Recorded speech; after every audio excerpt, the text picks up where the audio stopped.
Good afternoon, ladies and gentlemen. My name is Kieran Howard, and I'd like to welcome you to today's Digital Discussions webinar. Today's session is entitled Getting the Hybrid Cloud Combination Right, and will be presented by Paul Casey, our Chief Technologist for Cloud. We are delighted that joining Paul today is Joe Bagley, Vice President and CTO of VMware EMEA.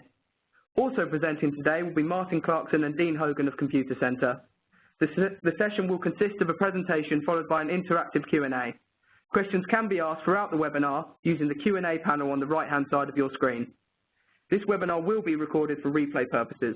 To get the session underway, I'd like to hand over to Paul. Thank you for that, Kieran, and good afternoon, everybody. So as Kieran has just said, we're going to do this digital discussion this afternoon, and we have a great lineup of speakers for you today. As Kieran said, first off, we have Joe Bagley. Joe's the EMEA VP and CTO of VMware. And then Joe is going to be followed by Martin Clarkson. So Martin's one of our most seasoned architects and has been working on a number of big cloud projects, hybrid cloud projects specifically, in the market, and been working in the area of VMware technology for, well, I guess it must be about 13, 14 years now. And then I'm going to bring into the conversation towards the end, I'm going to bring in Dean Hogan. I like to refer to Dean as a refugee from 2E2. He doesn't like that so much, but so Dean was with 2E2, and he was working at Betfair as a customer of ours, and was helping build their cloud capability and their organisation to deliver a more agile IT environment for Betfair. And he brings a wealth of technical and non-technical aspects to this conversation.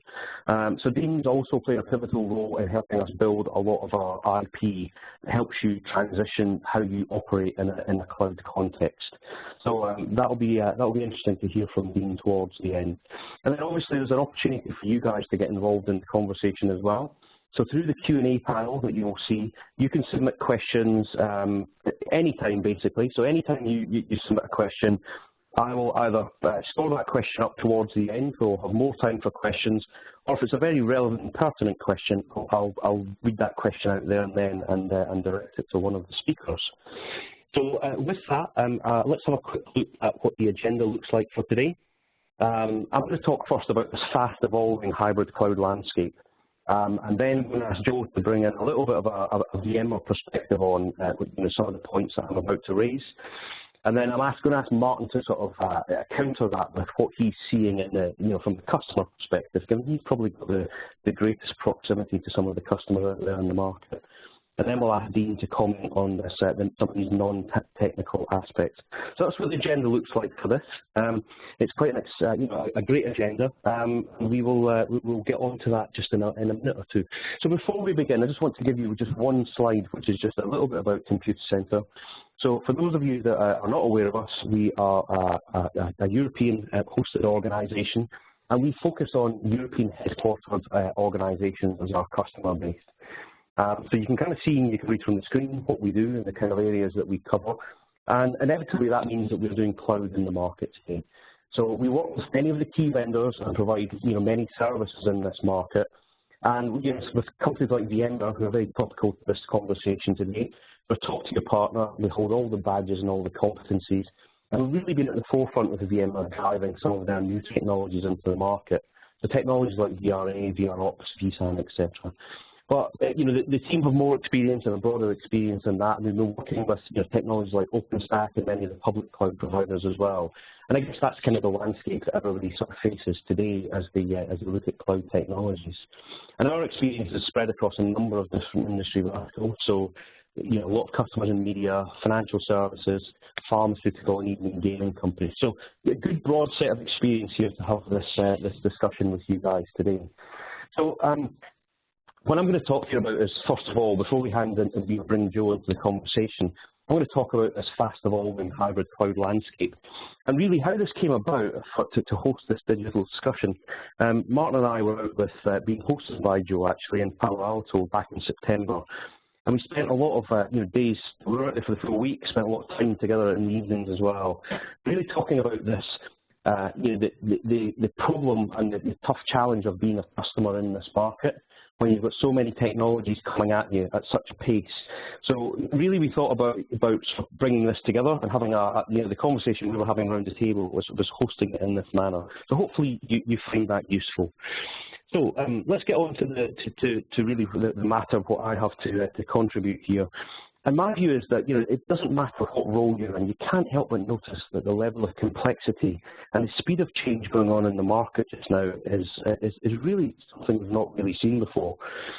And customers face a myriad of choices, in both in the ways that they build a strategy and the technologies they choose to execute against that strategy.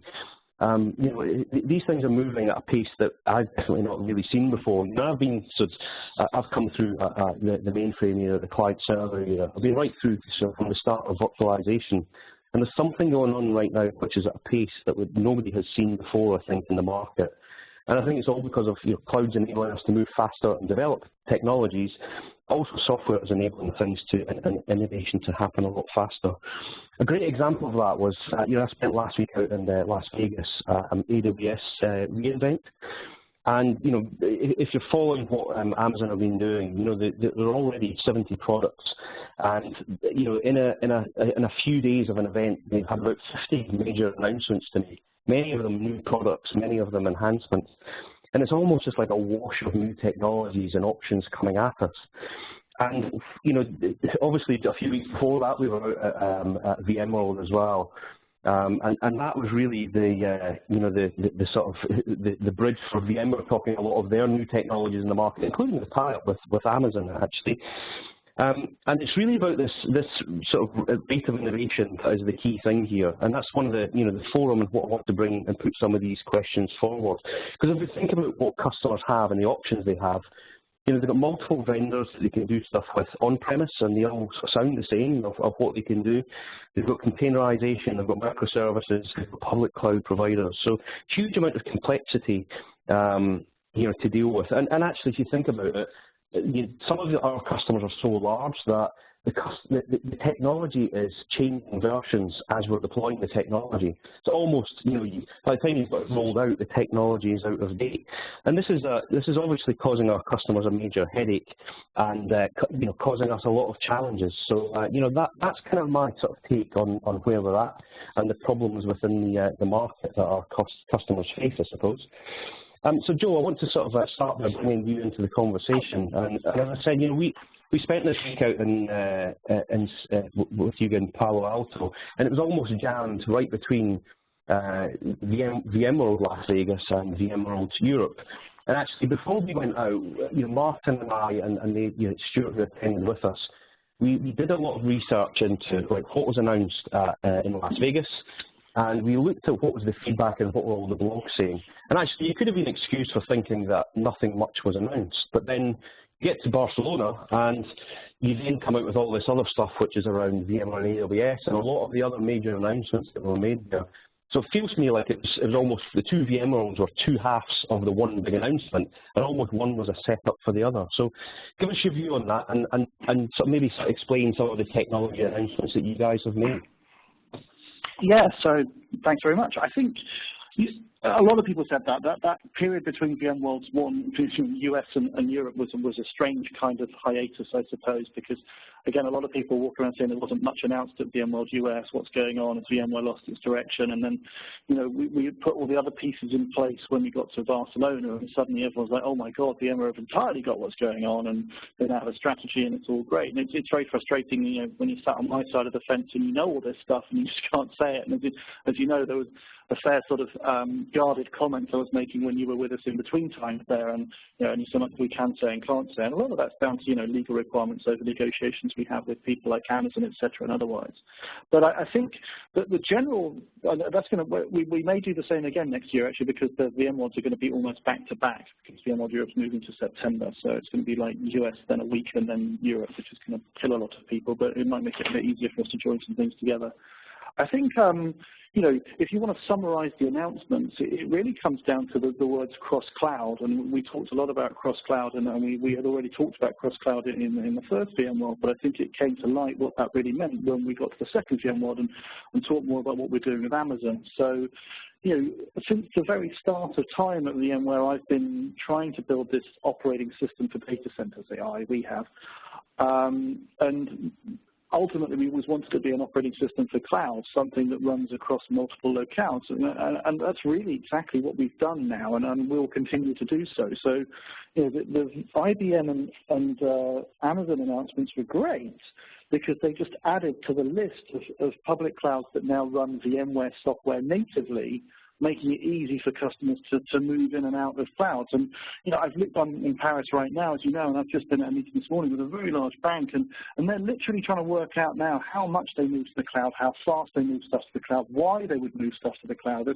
almost sitting there going, well, we know we need to go to the cloud, but we don't know where we start and what drives it, and why should we, and which bits do we move first, and why should we go and use Amazon because I'm worried about if we go and use Amazon and we can't come back, or should we go and use Microsoft Azure, or can we, but we've got these people already doing stuff at Amazon and so on and so forth. So our story there is that we're trying to make it as easy as possible for people to go across multiple clouds, and that's what Cloud Foundation and necessarily the work that we've done there is. And then with cross-cloud, what we're trying to do with a product that we're going to release next year as software as a service is give a management layer that allows people to have insight into that.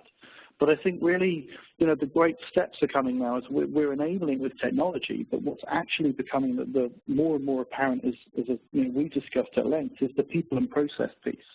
The questions I'm now getting are, what do we need to change operationally to embrace and use Amazon? How do we need to change our processes to do this? What's the legal requirements around that? What are the SLAs? What are the other things? So I think people are now, after the initial hype of rushing and writing new apps, if they did in public clouds, are now sort of stepping back and realizing there's a cold, harsh reality to a large element of this, and where they have to start realizing that they still need to think about the same problems they had before. And in fact, if they've got an organization that's built around running in one way, they're going to have to change that dramatically to run in the other. So, our announcements are really just enabling people to have more choice, but through that choice, I think we're discovering more challenges. Sure, Joe, there was definitely a lot of announcements. So I think the one thing that maybe wasn't quite so clear to us, when we read the initial announcements coming out, was that VMware on AWS was about running native VMware on AWS, and cross cloud's about running native AWS but being able to manage it with VMware's same tool set, right? Is that the sort of angle that you're taking here? Yeah. That's entirely it. So now you've got two choices about how you use Amazon. You can either use what we call native Amazon, or I'd hate to call it classic Amazon, should we call it that way, with the AMIs, etc., and use all the associated services with that, such as Lambda. And then there's taking your existing VMware VMs and moving those over and running them natively in Amazon. So there's two choices. Now you go to people, why would someone want to run something in Amazon? Well, actually it makes a lot of sense if you're developing something in Amazon. So let's just say you've written a web app or a mobile app or something cool and new that's digitally transforming your business and enhancing the user experience in Amazon, you've written that natively. At some point, that's going to have to connect back, in most cases, to some system of record, some on-premises SQL Server or Oracle database or something. So what you can do with our VMware Cloud on Amazon is you can move those VMs with those databases on to be running in Amazon in the same data center, in the same region as where your front end's running. So I think that's one of the models we're seeing. So that gives you an idea of those two scenarios.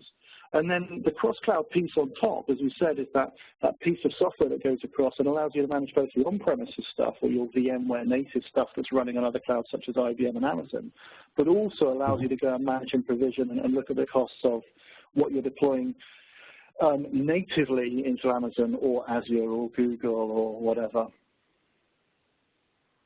I guess if you think of that broad ecosystem, there's lots of changes going on, and think of VRB, etc. Lots of tools that are being modified and changed to cope with a much more heterogeneous environment, I suppose. So plenty going on at VMware just now.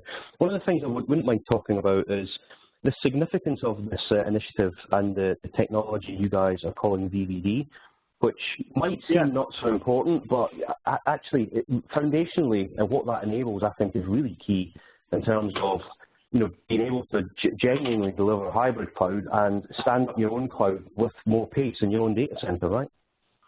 Yeah, and in fact, it was driven by my boss, Ray O'Farrell, and came out of an architecture team discussion we had probably about 3 or 4 years ago.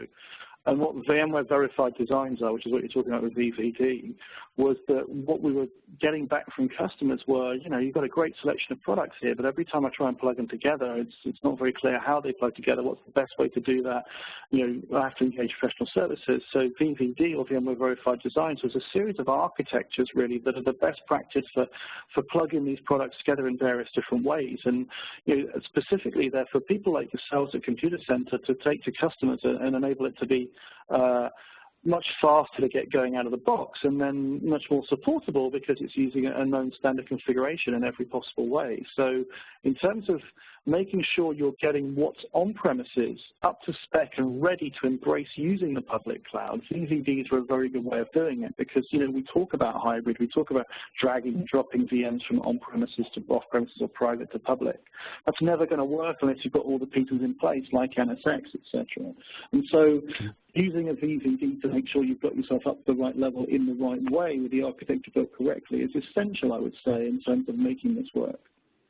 Yeah, so I think a lot of our customer engagements, it's about getting that initial momentum and deploying the technologies and reaching the scale that some of our customers are at quickly.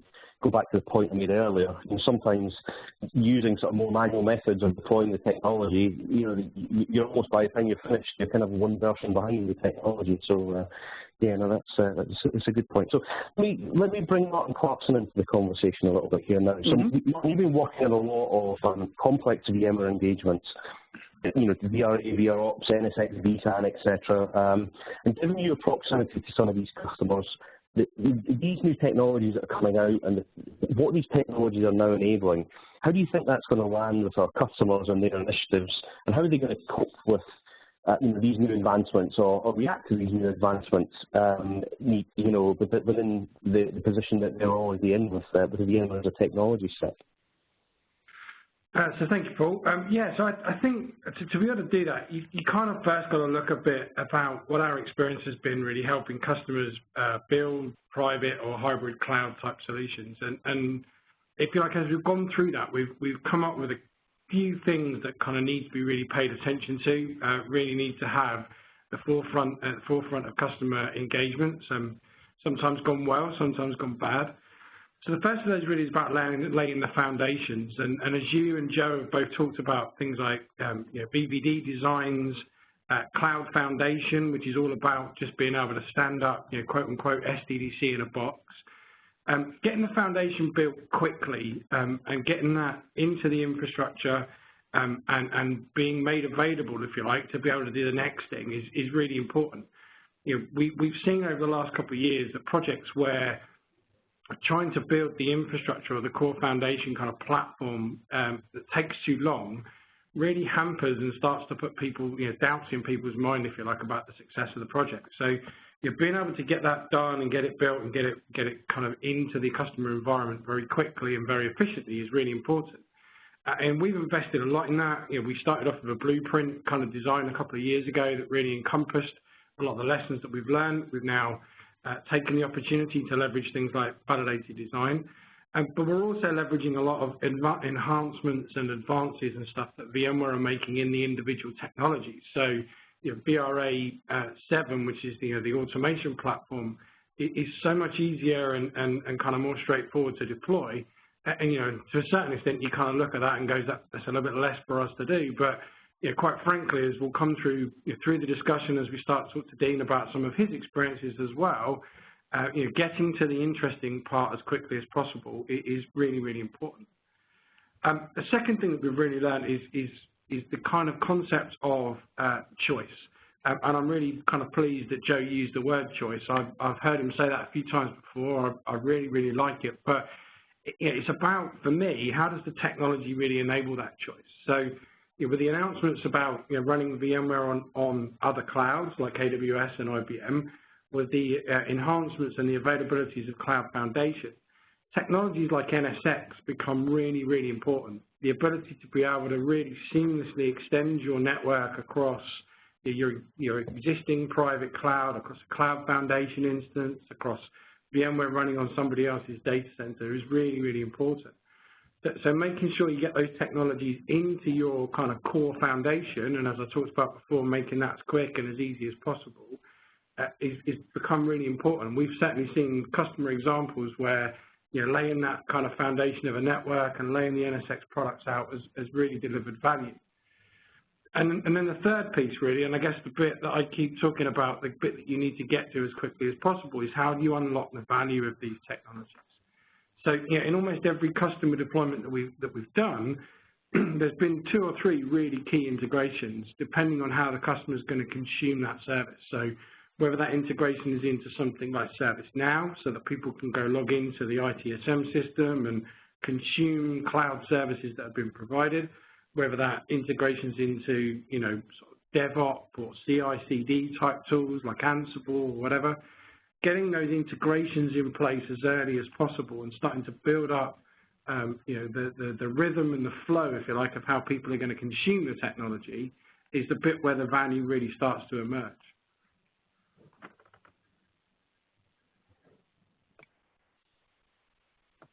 Thanks for that.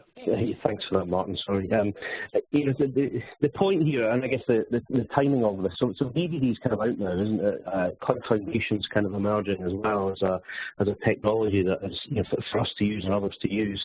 So if all that's going to happen quite soon, surely everybody's going to be doing this sort of stuff and embracing these technologies. Give us your view on that, Martin. Yeah, so I guess kind of as I said, really, that as much as it pains me to say, the technology bit kind of needs to just really get out of the way. It's a means to an end, right? The real value that you start to extract from these solutions is actually when you start to turn your attention to how people want to consume them. So this whole kind of dichotomy between how we kind of operate today, which is very much a technology-driven consumption, an application owner comes and speaks to IT and says, I want to drive up this application, and he gets confronted with, what operating system does he want, how big does he want it, what software does he want installed on it. And actually the real kind of value is engaging with the consumers of the service and actually starting to build really valuable services that they want to consume. And again, our experience has really been able to, all around how do we help customers do that quickly. I was thinking of this kind of anecdote last night. When people come along and they consume something like an Amazon service, they kind of tend to take it or leave it, right? The service is there and it's defined. Yet we find customers that spend 2, 3, 4, 5 months trying to define a service to put in their own private cloud solution, and actually they spend almost all of their time making sure it's absolutely perfect, and actually none of the time thinking about how do people, how quickly people want to consume it. So getting the foundation in place and then starting to build on top of that, actually developing services that you can put in the catalog that people want to consume, is the really important bit. And if you like, from our point of view, that's the bit we want to get to and really start helping customers with, because it's the bit that really makes the difference. Spending 6 months. I guess, Martin, it's about looking at what you're doing now, and then actually, rather than just sort of head up looking at this next phase, it's looking, so what are the stages beyond that? So what are the, if you know that's what customers are thinking immediately, is like, let's take advantage of these new technologies. What's coming next for them? What else should they be considering? So I think the next piece really is very much akin to what Joe was saying in his kind of answers to questions. Customers are consuming public cloud services for one of a couple of reasons. One is they want to do it fast and they want to do it easy, and again, we've talked on that, how we kind of help them do that. But the second piece really is how do they leverage some of the pre-canned package type services that they want to consume. So the next big challenge, I think, will be how do customers do those sorts of things side by side. Myself and Dean went and spoke to a customer this week where they are massively intending to use public cloud services, and we were trying to help them understand those public cloud services still need to be positioned alongside and as part of overall services that they're offering to their customers. So the next real big thing will be how customers really sort of leverage both private cloud infrastructures that they've built, public cloud that they're consuming, as kind of Joe talked about, and try and make them as seamlessly as possible to kind of work together, to have the same operational views, have the same kind of consumption model. And I think, we've got technologies like cross-cloud from VMware that's coming, which will enable some of that, but also, our help in understanding how these services work together is the sort of thing I think we'll be doing. Good stuff. Okay, thank you for that. So I'm going to move on now to bring Dean into the conversation. Dean, of course, it's all about technology, right? And actually, I know what your answer to that's going to be. So maybe spend a few minutes, Dean, giving us your maybe perspective and your take on, the technical aspects or non-technical aspects of moving to cloud, and maybe share some of the things about what we've been developing, some of the services we've been developing to try and help customers with maybe the non-technical sort of transition that Joe referred to earlier on. Yeah, thanks, Paul. And I think in some ways you've heard a lot of the answer to that from both Joe and Martin. But I don't think that's going to stop me just by asking, just for one moment, you kind of bear with me, humor me while I just go into a really cheesy kind of analogy to kind of highlight the fact that it's not just about technology, and kind of look at it like this. It's like a finger pointing to the moon. Don't concentrate on the finger, otherwise you'll miss all that heavenly glory. And I think whilst Bruce Lee understood that when he said it, I think there's a tendency for some of our customers and their IT functions still to be concentrating on the finger. And those guys kind of understand that, you can abstract, the technology config, and there's human readable forms of kind of coding and building these systems. But what's not always uppermost in their mind is the kind of need to look at the processes and how they need to organize themselves to both build, and kind of deliver the fulfillment on these cloud services. Now, certainly the discussions and engagements, as Martin highlighted earlier, that we're having with our customers, a lot of them feel that there is some sort of change needed, but what that change looks like needs to be understood, that it's not just being driven by the digital strategy, but also, again, as alluded earlier on, that it's about the understanding the nature and the needs of their internal IT customers and consumers. I mean, certainly where there's an internal development community, these guys demanding kind of support for continuous delivery and deployment, we believe being connected better to that community in the way that you build your IT products and services, making sure it's relevant to them and the way they work. It isn't just about kind of delivering better automation, in the realms of fulfillment. It's about also sharing their mindsets, their agile way and approaches to kind of building those services. But as you would expect, but certainly when it comes to fulfilling kind of new services, there has to be, and I think as Martin alluded to earlier on, there has to be the perception of IT being out of the way, so that there's that kind of fuller level of automation, but within it is that kind of demand, capacity management, security, and service management suitably embedded within the product, so that when they're consumed, it's done so with all of those things, carried out transparently as part of the underpinning service.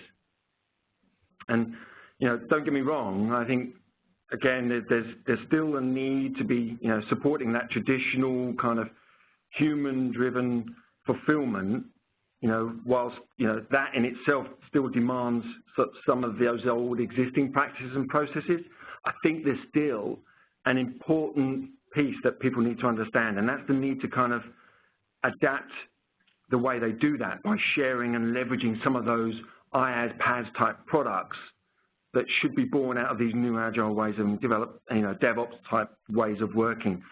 Over time, of course, the idea is that that should reduce that humanistic type involvement with, associated with traditional IT, and then itself kind of drive a common kind of operating model rather than split.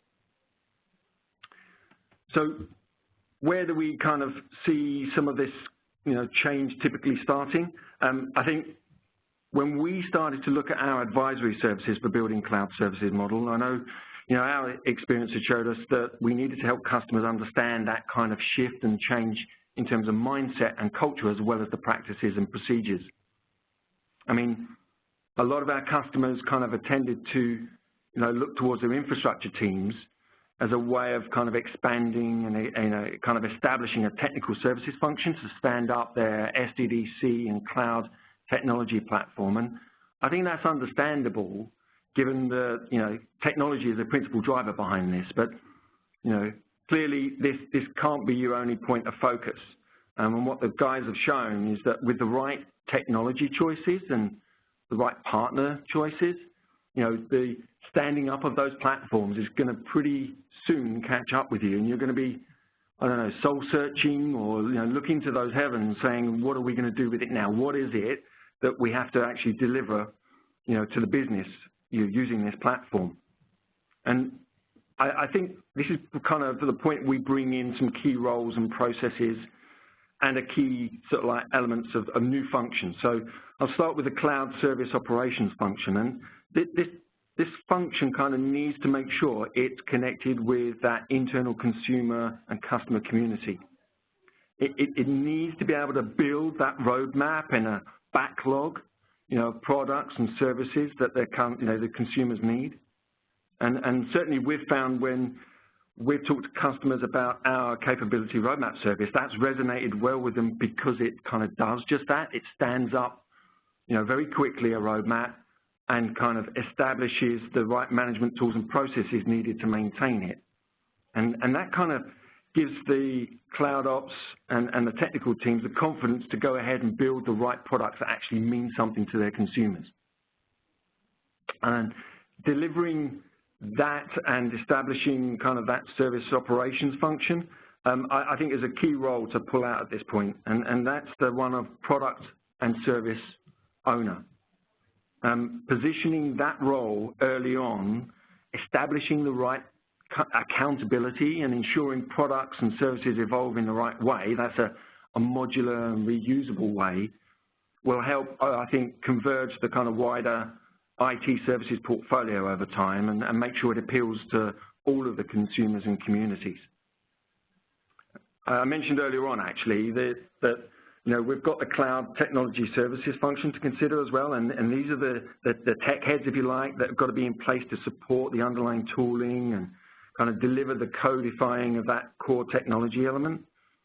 And while some might see that as a start, in their organization as a kind of DevOps, with a wider remit, I think the majority of our customers with development communities already have some form of DevOps in place, and they in turn are likely to be the consumers of, IT's hybrid cloud services and products. So for the cloud tech services guys, I think they're the ones that have got to be positioned to kind of build that bespoke hybrid kind of secret sauce, as it were, and kind of make it work for DevOps and for also the wider community.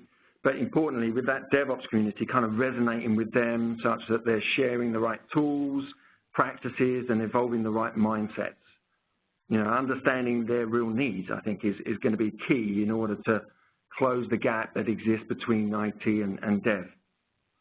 And that's not to say that sort of service ops and tech services need to kind of operate independently. I think they need to work closely together, develop these products and services collaboratively, but importantly, I think using the kind of freedom to have at their kind of disposal the agile methods and kind of DevOps practices that they need.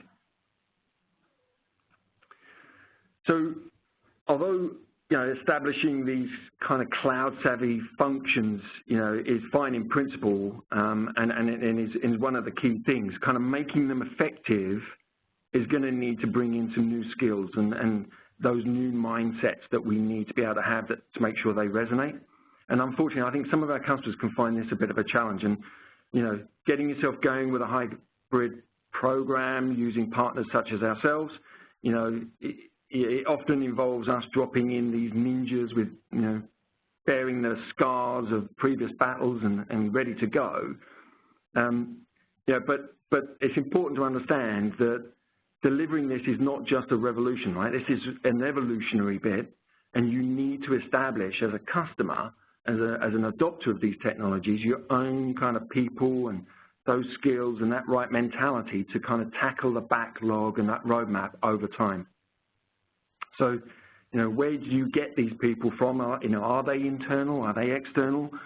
And I think our experience has shown that, grabbing your average techie from one of your infrastructure and ops teams and asking them to work in an agile and collaborative way doesn't always work in the short term.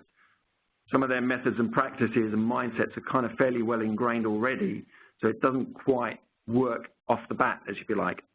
So I'm not suggesting that you kind of abandon them in favor of everyone external, but, just bear that in mind that they may not be a direct fit. And if you choose those guys carefully, you can absolutely get them to pay dividends, especially when you want to build working relationships between teams. And I'll probably just sort of bring a close on that point, just to say that you shouldn't underestimate the kind of benefits of leveraging people in their existing relationships in the organisation. It can prove invaluable. Dean, I think what you're kind of touching on here. If you think about the vendors are making the technology a lot easier to deploy and a lot more open, so that you can have choice about how you're going to use whichever sort of different technologies and integrating them. Almost what you're talking about here is really the hard part of cloud, isn't it? So with internal people not likely to have the skills natively to fulfill a lot of these new roles. And we know ourselves how constrained the market is in trying to find these people who have that skill set. It's a tough old market trying to find. What are you actually suggesting customers do to get moving with this organisational change? I think you're right. Certainly, the market still, is a place where there's these skills that we've just talked about are in high demand. This mentality that's needed, you need to choose the right people. So I think, just going in that direction is a fairly painful and expensive, kind of path. So, you probably won't be surprised to hear that I think you kind of need to tackle it on all three fronts, really.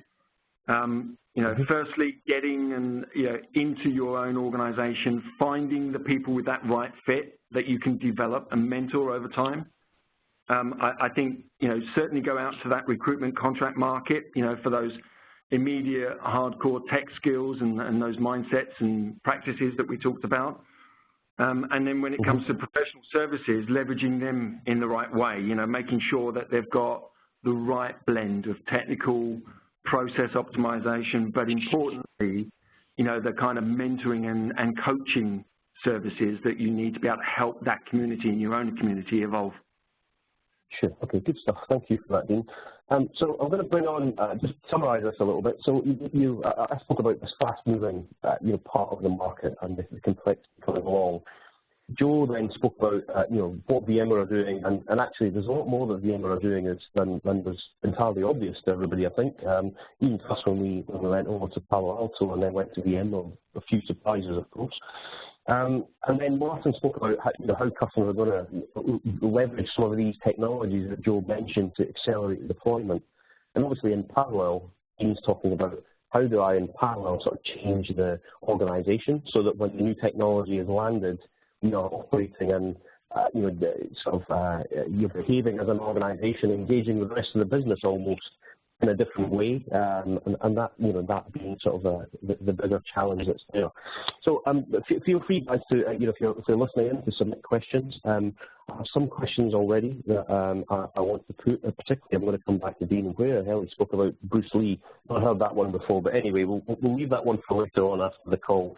But Joe, just thinking about this organisation piece and the part that Dean's just sort of spoken on about people and process, etc. Our sort of strapline as a company is enabling users and their business. Give me your kind of view on how do you see that? Do you resonate with what Dean's saying? Is that what you see in the broader market? Well, I think what you're seeing is people finally realizing they do need to focus on users as part of this transformation. We've talked a lot about hybrid infrastructure, etc., but the headline of most conferences and conversations I have with CIOs is around digital transformation, however much you like that buzzword or not, and I know we've discussed that ourselves. And I'm known for saying that the digital transformation starts with the user, and I really mean that. If you look at a lot of the people and processes that we have today, they tend to be focused either on the infrastructure and the needs of the infrastructure, or they're focused on the business and the needs of the business. They're very rarely focused on the needs of the user.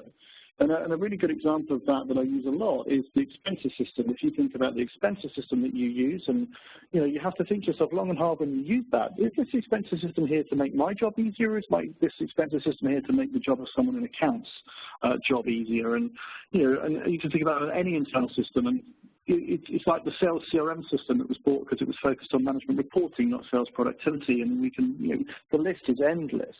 I think, the true transformation of data centers is going to be driven by digital transformation, and that's what that means is we're delivering things differently to users, and that means you develop applications differently, which means you have infrastructure that's different. So, this transformation is great, but it needs to have a focus, and it needs to be transforming people and processes to point in the right direction, and that's been really important to me. And one of the things I've sort of picked up over the last few years in watching some organizations be very successful and others be not quite so successful. Really simple way to summarize that, you could spend 3 years building the best data center you've ever seen, but you go back to business and say, look, I've got the best data center in the world, I've won awards for it, and they're going to go, so what? And that's pretty much it. Well, I think that's if you look at the uptick that's happening with public cloud and the rapid adoption of public cloud, I guess it's almost because IT hasn't quite been focused enough on that user up until this point in time. I think it's key now. It's almost like a pressure cooker now, isn't it, on IT to make this change and make this transition. So I do think it is key that they do focus on that user and the outcomes, actually providing the services, as Martin mentioned earlier, that they need. I've got one other question that's come in here from Avril. Hi, Avril. How are you doing? Avril's asking, people process and business change required to adopt the cloud solutions. Is this a service that CC currently provides? So, Dean, this isn't a loaded question. I'll put this one back to you, and you can answer Avril. Yeah, hi Avril. Yes, funny enough, it is a service that we have available. It's a service that looks at helping our customers understand how they operate currently, against a target cloud service operating model, and that looks at things from almost a life cycle. So kind of how you deliver services, and importantly develop and deliver and fulfill products within those services. It looks at the kind of people that you have, the structure of your IT organization, and as I said, kind of brings together a roadmap of how you need to change the roles or introduce new roles into that organization, as well as understand the processes you're missing, and the ones that you need to maybe slightly retune, kind of how you operate across the two realms of traditional and also cloud world for that transitional period potentially. So yes, it's called Cloud Service Model Definition and Enablement, and it is something that we offer. Yeah, indeed, we also have another service called Cloud Capability Roadmap, which is about, Avril, this is about how do you operate once you're in that new mode. So how do you engage with the business stakeholders? How do you prioritize what you're building? And then almost evolve as an IT organization in complete sync with the business as well. So hopefully that answers it, but we'll contact you later on to make sure that answered your question. I've got another comment that's almost coming about the significance of NSX, and actually, Martin, this is something you and I have been speaking about. I'm going to sort of pose the question to Joe. I suppose I'll put it to Joe. It's almost like the NSX was almost optional probably 18 months ago, wasn't it? It was a nice to have, although there's lots of really good use cases. If you're really looking towards this hybrid world now, it's almost a fundamental component of it, isn't it? But whether you are going to do sort of, VMware on AWS, if you're going to do, integrate a native AWS with what you're doing on-prem and use the gateway, it's almost becoming a must-have technology. Is that fair? Yeah, entirely. And we've not done this by stealth, or it wasn't some great big dark plan to make NSX an instrument. It's become the enabler.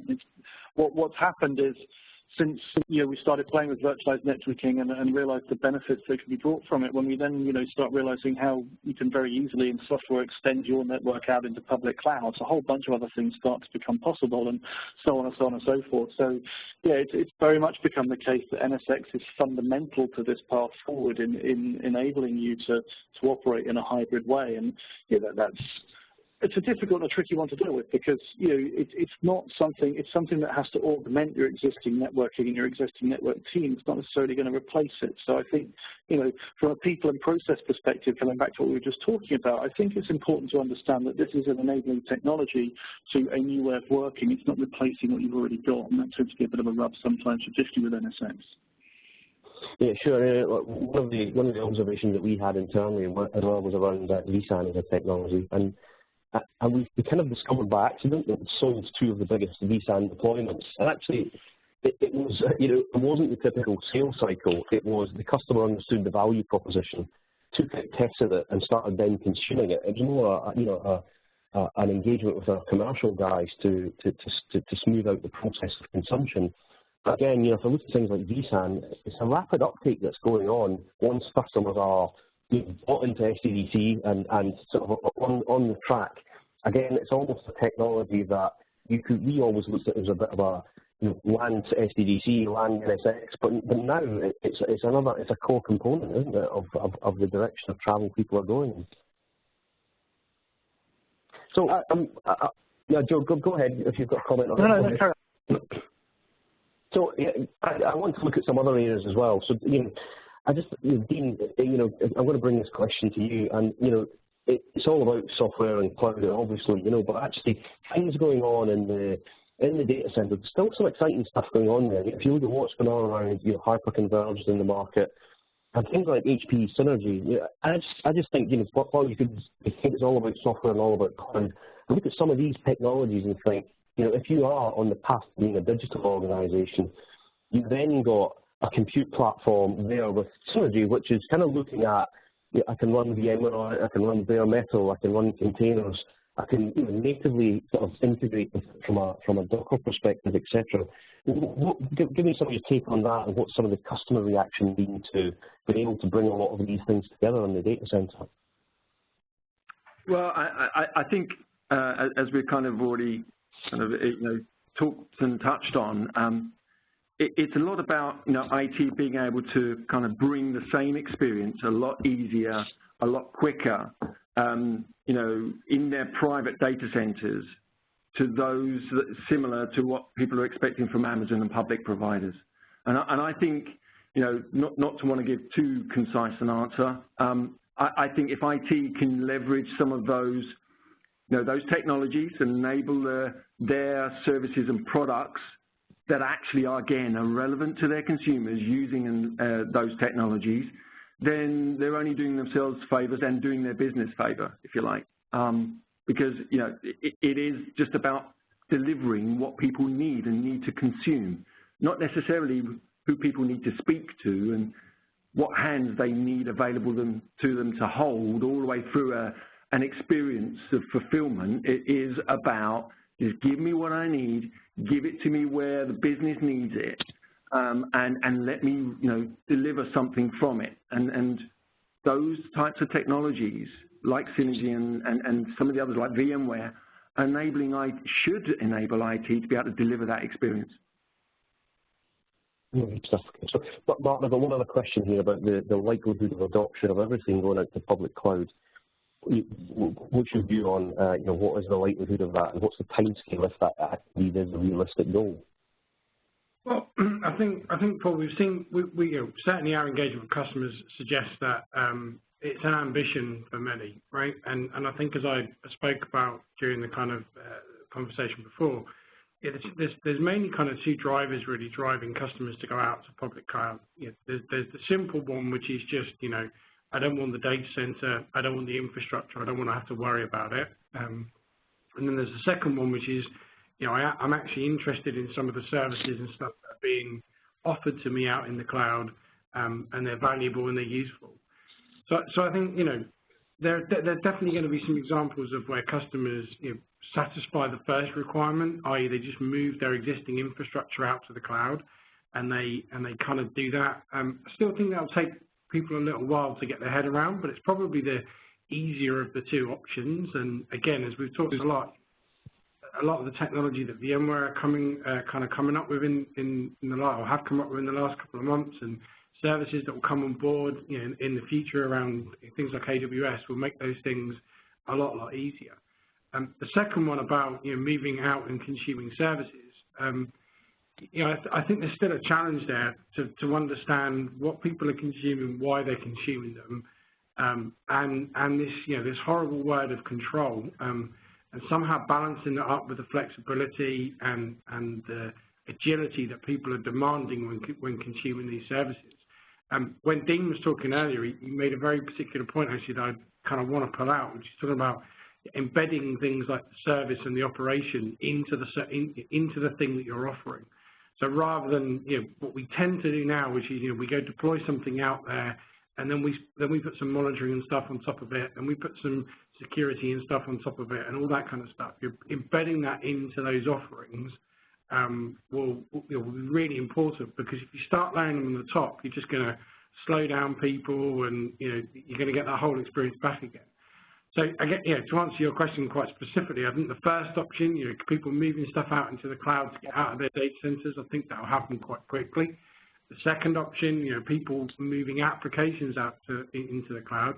There's no denying that it's happening, but I think the kind of large-scale, whole-scale adoption will really be dependent on how well we execute on being able to embed some of those things in and not slow it down. It's good for a reason. No, good stuff. And so while you've been answering that, so Chris Whitings has put in a question. Thank you, Chris. So how are we dealing with the legacy aspects, i.e., e.g., many app services are built on a traditional basis, i.e., no elasticity, simple, you're simply moving the problem somewhere else, and that can be more costly, but I completely agree with. And then you add horizontal and vertical scaling. At what point does this become viable? Joe, do you want to take that one first, or we have a go at that one?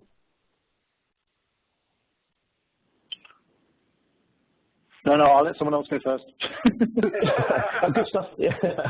Fair enough. Okay, I'll take that one. So, I think this is part of the. We do hear many customers say, "I just want to get everything out to public cloud." And I do think it's unrealistic for the enterprise with lots of legacy. I think to view that you can do that in a short period of time. And I think you do have to consider these workloads where they are. They are legacy, they are spread across multiple platforms, they're running on a different operating system. And actually, most of these workloads are typically the ones that you can look at, well, I'll put that to the back of the queue, and I'll deal with the stuff that I can just lift and shift almost. Or I'll wait on a change event where actually we re-architect the app and redevelop the app, or look at how we can then port it into a public cloud. And, there's some things that I think this is where you bring some of the traditional. If this is running on a VMware platform, then you want to run public cloud VMware AWS is probably the easiest answer to that. But then, looking at some of the tooling, which is going to give you, some of that dependency mapping, understand the nature of the problem, and then build a plan around that specific workload. There's no magic here that you suck that workload and from other platforms and then put it into these x86-based clouds. There are many tools that will assist with the transformation from on-prem to in a public cloud provider. But this is almost where there's no one way to migrate workloads out to public cloud, and it's got to be done with a lens on what's the complexity, what's the cost going to be, and actually what's the longevity, what sort of longevity does this workload have anyway in its native format. If it's going to be sort of retired in 2 years' time, just keep it where it is and don't go through the expensive transition. So the answer obviously is it depends. Unfortunately, it's not about it's not about every workload just being suitable. And again, that's why I go back to it's a bit unrealistic to think every workload can go out there. So I have no more questions that are really coming in here. So does anybody else want to make a closing comment? Chris says he agrees with me, actually. So thank you for that, Chris. Does anybody else want to have any sort of closing comments before I bring the call to a close? Any closing thoughts, Joe? Sorry, just unmuting myself there. No, it's fine, takes a little while. No, good. To be honest, I've not got much more to add. We've had a pretty comprehensive conversation here, I think, covering everything from technology up to people and everything in between. No, good stuff. Okay, and thank you, Martin. Dean, anything to add just before I bring this to a close? No, the only thing I was going to say on Chris's kind of comment, really, I think we are starting to see a trend now of people accepting applications that won't move to the cloud. I'd certainly think there'll be that curve kind of early days where people were wanting and pushing to move as many things into the cloud as they could. I don't think that's a bad strategy, and for some customers it works really well. Why would you want to try and move what's currently running on an open VMS platform into AWS? It kind of feels crazy and ludicrous, right? But yeah, that's the only point I was going to add. I tried to jump in before you closed the question, but yes, just wanted to add that. Before I threw you another curveball. Okay, good stuff. So listen, that's it from us. If you want to know any more, if you want to understand any more about any of the services or the other questions you'd prefer to ask offline, you can contact us through the email address that you see here now about digital discussions at Computacenter. You can contact each of us individually through social media if that works for you, or speak to your account manager. But, with that, thank you for tuning in. Thank you to all the speakers. That was a good discussion, and I'll hand back to Kieran to close the call now. Thanks, Paul. Thank you very much for your attendance and contribution to today's session. If you have any feedback or if you've experienced any technical issues, please do let me know via the digital discussions email address as you see on the screen. Have a great weekend, everyone. Thanks a lot. Bye-bye.